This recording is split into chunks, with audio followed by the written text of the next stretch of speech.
Is there something in your life that is giving you emotional discomfort that you would like to remove that discomfort from today? Um, um, well, I know it's not, but I have problems with my mother. Problems lately with my mom is she's getting, I don't know if it's her age or what. She's getting grumpier when she talks to me. Right. Right. That's super common. And it's really difficult on me. Yeah, I bet. I bet. And I have anxiety too. Yeah, well, that's what the doctors say. So when you say that you got this challenge with like the way your mom communicates, which again is common, a lot of people go through it. You're not alone. Mhm. Can you tell us a little bit about like how does that emotionally impact you when your mom communicates to you in a certain way? When I was young, well, too, she was very negative. So I came from a negative background with my mother. So, and emotionally, it just impacts me if we get in an argument. If you get into an argument. I lived in and I moved to because I was having issues with my mom. Like it wasn't working out that I was living close to my parents. Folks, if any of you are just joining right now, we're just reviewing some situations. One that's common is, what she just mentioned, having communication challenges with the parents, specifically in this case with mom. And I just mentioned to her by saying that situation where there's a hard communication between the parents and the kids is probably one of the most reoccurring problems I get on a day, like literally on a daily basis. So I understand, I know how tough that is. Me and my dad, just to share real quick, I left my dad when I was 18, didn't speak to him for 2 years. Like no Christmas, no birthdays, no Father's Day, nothing. I was dead to my dad. Right. And it was all because of the same thing where I felt like every time I tried to communicate, that conversation would blow up into an argument. And it just the thought of talking to him at one stage of my life caused such stress and anxiety that it felt better just to avoid him completely. And thankfully, again, using the tools here, I was able to make that shift and create peace. Even though he didn't really change, I created enough peace in myself that I could forgive him and let him let go of those negative feelings before he died. He died in January of 2023, just a couple of years ago, to pancreatic cancer. Oh wow. Yeah.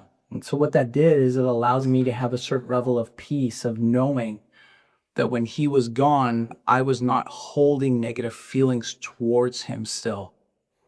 And the reason why that's important is above all the other things, like, yes, it's better to make peace with your loved ones. Yes, it's better to be in a place of a loving relationship, friendship, whatever you want to call it. Allow me just to speak at a very selfish level for a moment. It's what I call positively selfish. I've learned that if we hang on to negative feelings about other people, what that actually does in a biochemical sense, and you can look at this online, it's the research is out there, is what that does is that by feeling negative about other people, it actually hurts our immune system, number one, because it hurts our immune system, because stress has a direct correlation to vitamin B. And vitamin B, when it gets depleted in our bodies need more of it. And if we don't get more of it, it lowers our immune system. If our immune system gets lowered, then it means that blood and oxygen move away from the center, from our core, which is essential for breaking down foods, for grabbing the nutrition from the foods that we eat. And it goes to our limbs.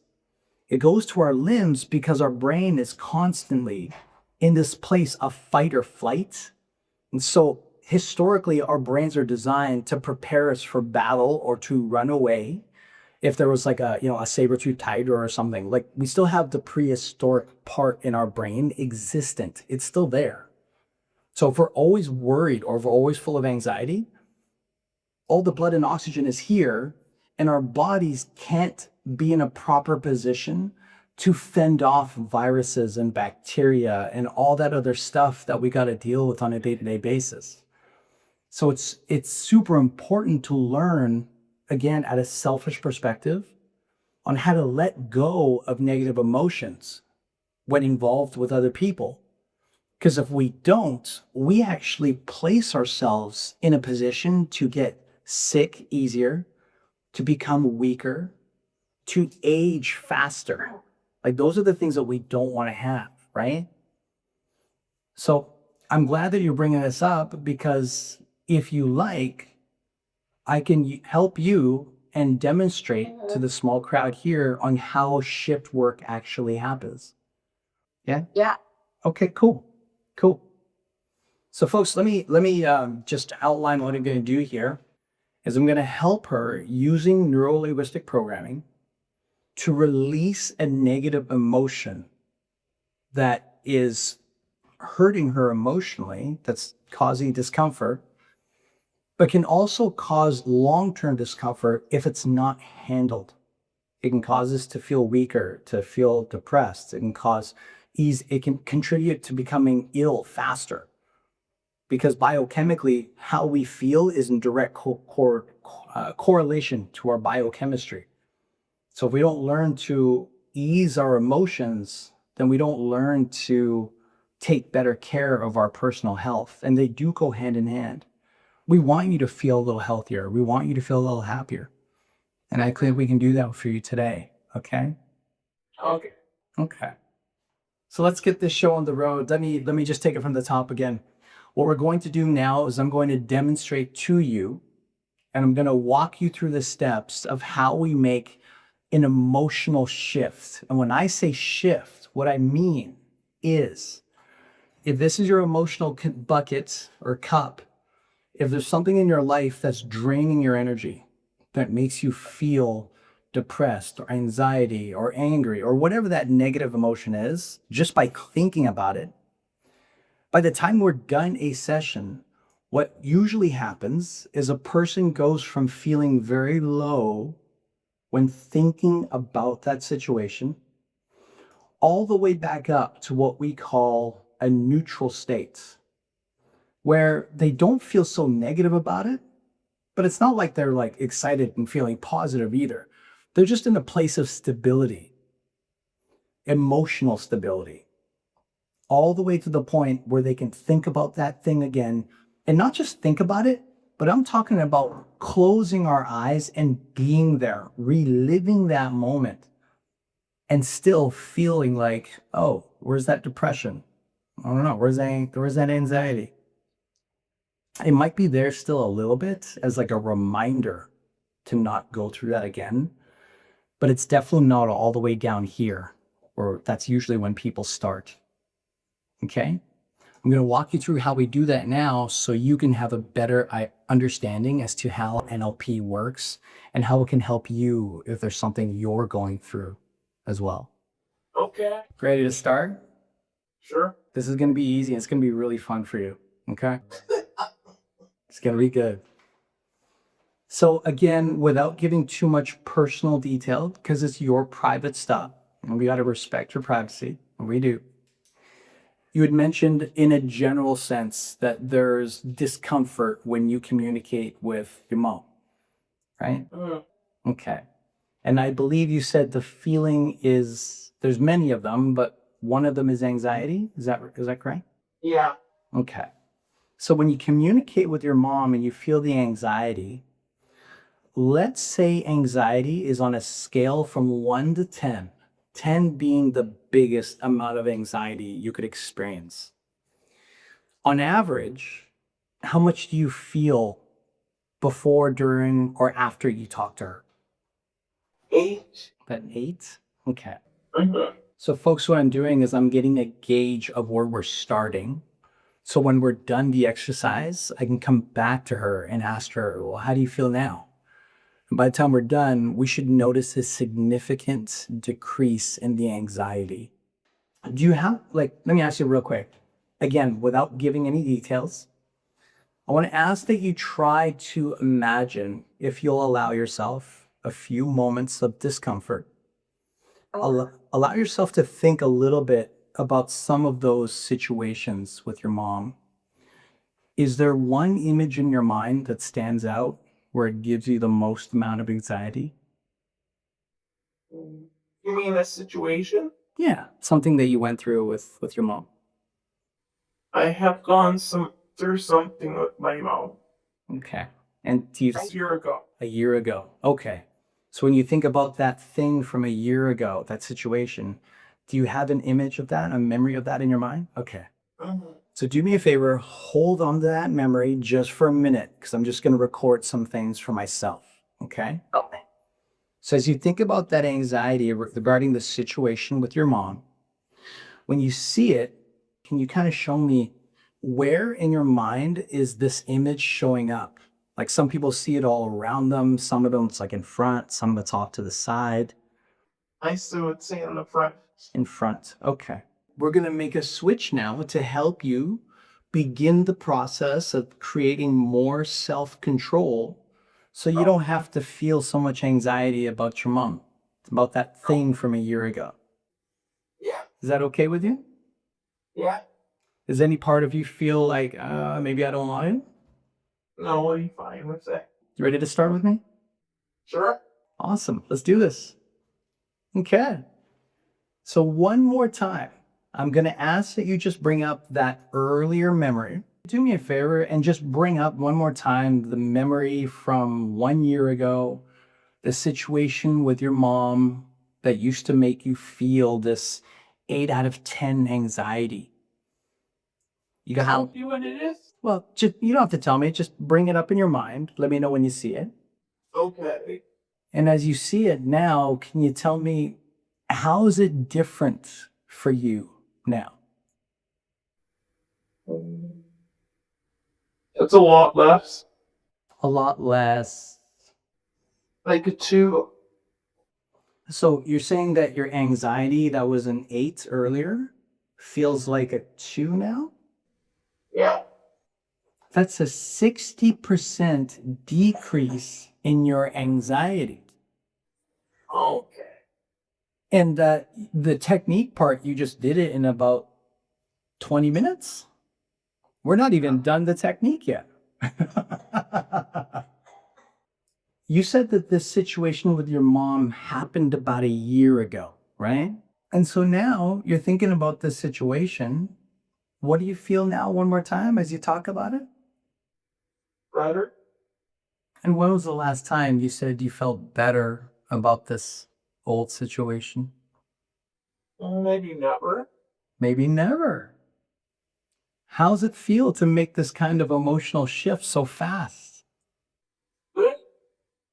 Kind of cool, kind of good, kind of cool, right? Yeah. Yeah. You ever done this before? No, actually. Never. No. Holy cow. Do you realize what you just did in this moment?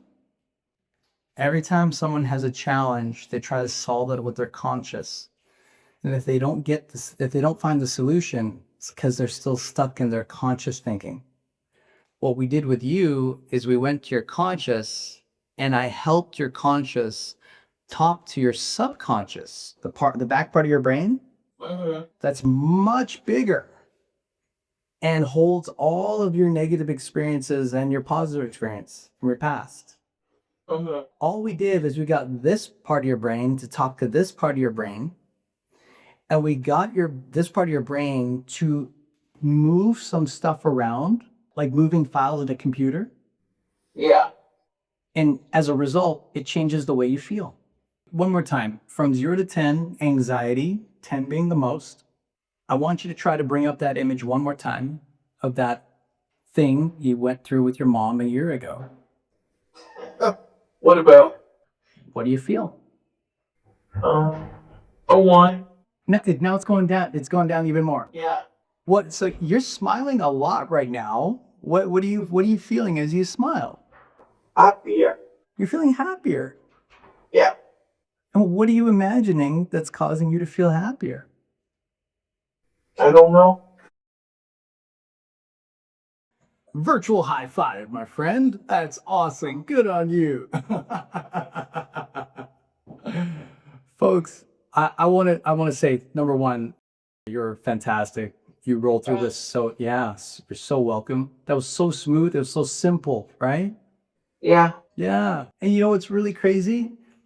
If this page, if this sheet of paper represents all the techniques that we can do, the technique we did with you was literally like it was like this much. Okay. This one tiny little part of NLP compared to the whole structure of NLP. We did this one little tiny thing with you, and you already reduced your negative emotions by 60%. Like, is that beautiful or what? Yeah. I've never had that. And how does it feel for you to no longer feel so negative about that one situation that you went through? How's that feel for you? Good. But folks, like this is an example of what it's like to make emotional shifts, to make changes in ourselves that a lot of times we think is really hard or impossible to do. But it's not impossible. We just need people that can help us make these shifts, that understand how the subconscious works and to work with us. So that way we can make these changes on our own. And I say on our own because like with you, Mm-hmm. do you realize that the whole time you were in control? Yeah. Yeah. Do you realize that the whole time you were the one making these pictures up in your head? Right? I've never done that before. I know, and you did it so smoothly today too. I was like, hey, it's girl talk. She's moving like a pro already. I like that. So folks, this pretty much concludes the bulk of what we do. It's as a short demonstration, and it's such an awesome sport to take part and try this out for herself. I love it. I really do. I love it. Yeah, that was super good. I mean, look at you, you're still smiling. Are you supposed to be like all frowny from the thing a year ago? You know, sad face, sad face, and yeah. Where's the sad face? I don't know. I don't know either.